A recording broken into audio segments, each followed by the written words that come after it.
I'm Natasha Tracy for Breaking Bipolar here at HealthyPlace.com. Today's article is about bipolar mood patterns. And specifically, not only can sometimes the presence of mood have a pattern, say yearly or monthly, but sometimes there are patterns within moods as well.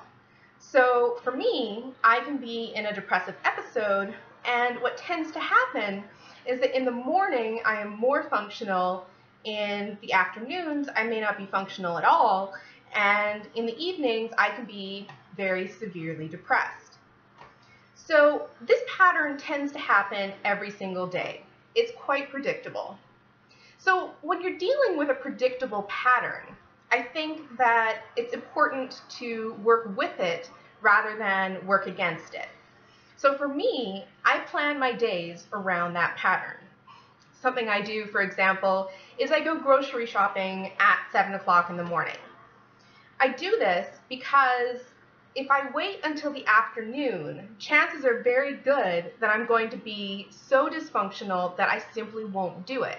And so day after day, if I plan to do it at, say, 3 o'clock, it just won't get done because that'll be a non-functional time for me. So if I wake up and the first thing I do is put on my clothes and go to the grocery store, then I know that it will actually get done. Something else I do is I plan all my work to start very early in the morning. So I'm lucky in that I'm a writer, and so I can plan when I'm going to work. And so I tend to work the morning hours, and then I tend to take more breaks in the afternoon or even not work the afternoon. And then sometimes I'll get my functionality back in the evening and maybe try to make up a bit for some of the time that I've had to rest.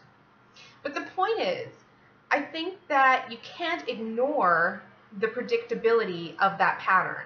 You need to, one, see the pattern, and two, you need to work with it. And so I also work with my doctor on the pattern, so he knows that there are problems for me in the afternoon, and so we've adjusted my medication to try to take that into account. And that's something that your doctor would need to know, is in the day I am experiencing this pattern. So if you do have a pattern and it is fairly predictable, try to build your activities around it instead of always fighting it and assuming that you can beat it. Because quite frankly, you can't always beat bipolar disorder. Sometimes you have to work with it. My name is Natasha Tracy, and this is Breaking Bipolar.